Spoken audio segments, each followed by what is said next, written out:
Hi everybody! I just wanted to make a quick video for you guys. I'm going to be trying a slightly different kind of format for this video, so hopefully that kind of works out. Anyways, I just wanted to let you guys know that your Webkinz are not valuable. They are pretty much worthless. Obviously, there are going to be some exceptions to this rule, but this video is for a specific kind of person, and I will explain that to you. So I am a part of a Webkinz fan Facebook group right now, and on that Facebook group I've noticed a lot of people at thrift stores taking pictures of a Webkinz that they just found in a pile of plush, and they post a picture of it just holding it up to the camera, and then they'll caption it with, "What's this one worth?" Um, and I also have noticed an increase in eBay and Mercari listings of Webkinz that are at prices that don't really make sense.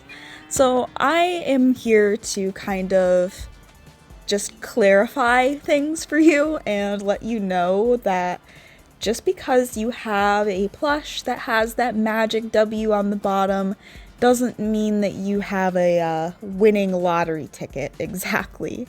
Of course, just like every other thing in this world, there is absolutely a market for Webkinz. There is a large group of people that collect them, and that Magic W does mean something to those people.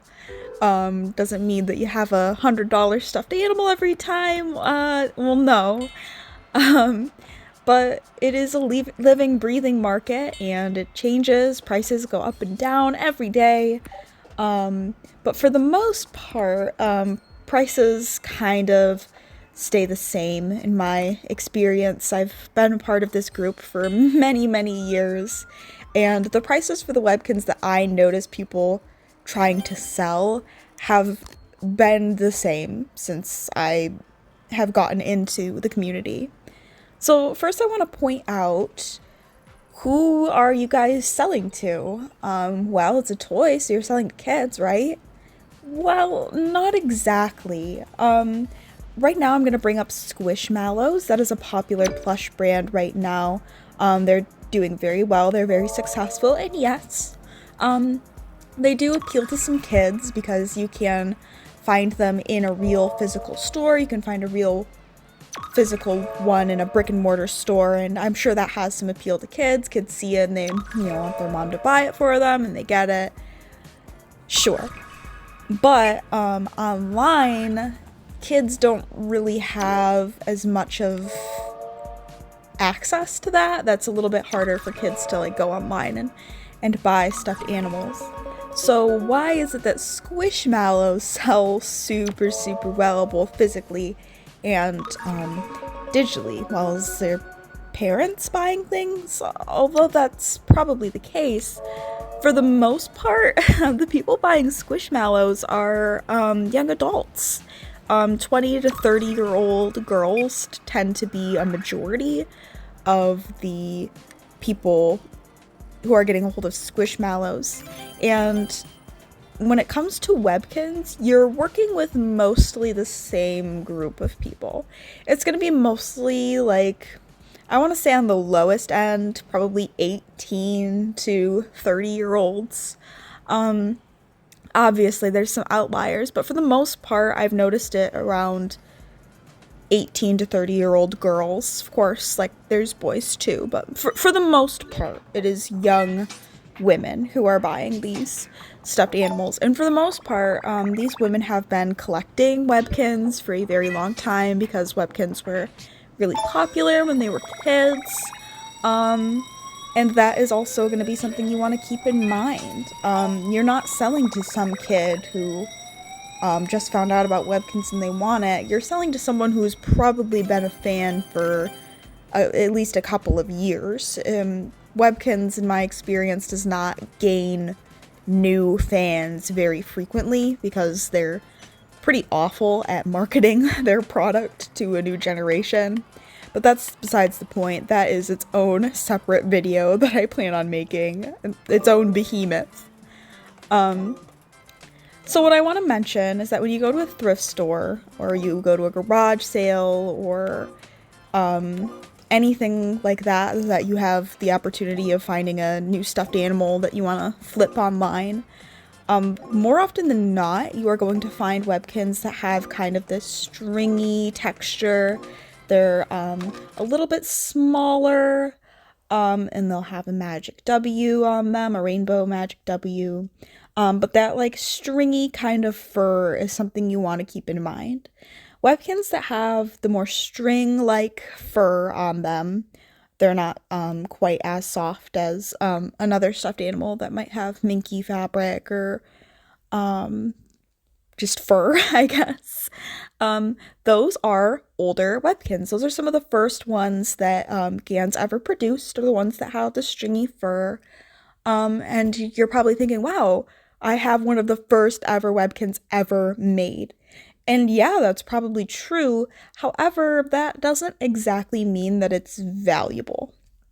Webkinz was incredibly popular right from launch. Like, they launched and they were an instant fad, instant success, and they did incredibly well. So a lot of the older plush are the ones that are in circulation to this day, because that's the one that they manufactured the most of and they sold the most of. So these older plush are actually the most common plush that you can find. Of course, there's like one or two exceptions to this. There's always exceptions when it comes to any toy or collector's item. But you'll just have to do your own research. But for the people that don't want to do the research and they just see the brand and they just want like a reliable money-making brand, I'm here to tell you that Webkinz is not it. It just isn't it. The stringy plush usually sell from around $10 to $15. And that's heavily relied on its code status, whether or not the magic code has been used. And the code is a blue tag that should be attached to one of the paws.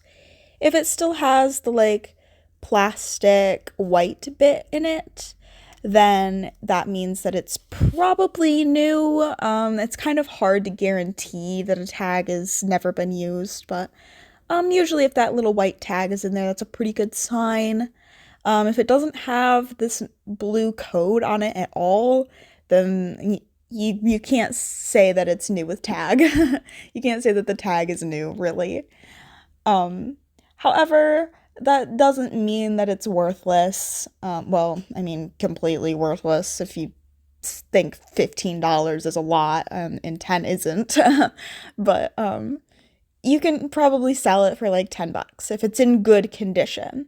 That is another thing that people seem to completely gloss over when it comes to Webkinz. Sometimes people have done their research on which Webkinz are valuable, and they'll have a valuable Webkinz, but it'll just be like, obviously, like a dog has gotten to it at some point, or it's been in the dryer and the fur is all crusty, or there's holes in it, or all of this, it's really worn and the stuffing is just like lost its fluff and it's all floppy, and they'll sell it for full price, or they'll list it for full price. They will not sell it for that much.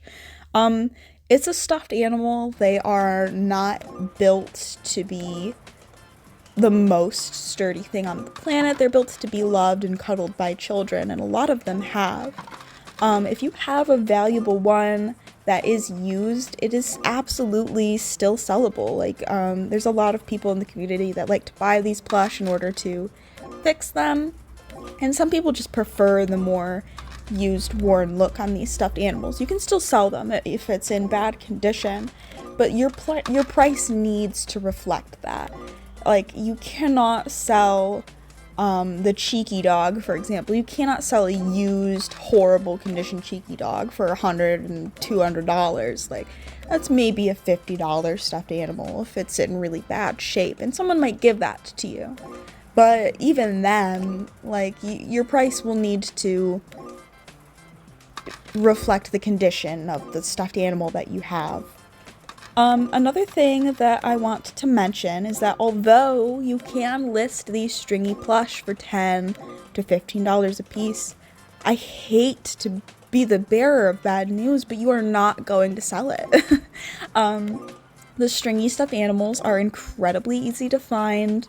If you go to a thrift store looking for Webkinz, 9 times out of 10, if you find one, it's going to be one of the older stringy ones. They're just so common. There's a massive overabundance of them. And people who collect Webkinz tend to like have one stringy plush that they happen to have like 4 or 5 of. For me, it's the Cocker Spaniel. I always find the Cocker Spaniel and I always pick it up, and I just have a bunch of Cocker Spaniels now. But most of the stringy ones that people collect are ones that they already have because they're so easy to find. So you can list it for $10 to $15 and it is probably worth that much, but you're not gonna sell it anytime soon. You're gonna be sitting on that for a really long time. And then once you sell it, you're only gonna make $10 to $15. So is it really worth going to the thrift store and finding it and then listing it and waiting and then shipping it? It probably isn't.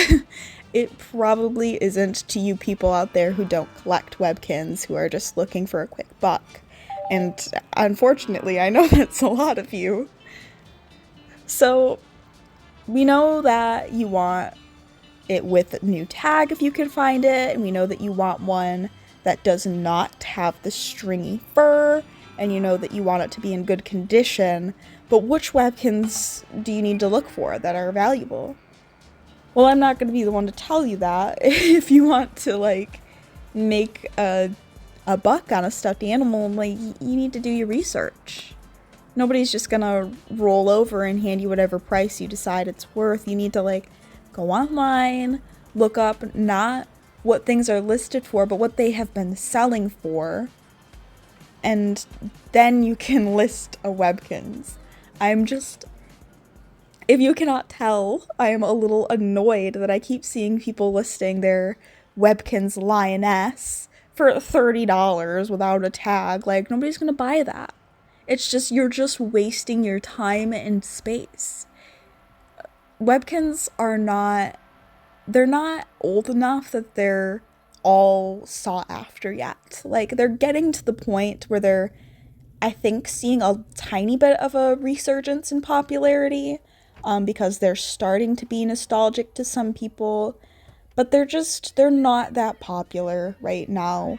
The only people that are really buying them are hardcore collectors. Like, they're not something that the public is after right now, and I hope that they will be again someday. But right now, your Webkinz, they're just kind of worthless. And I'm sorry to tell you that.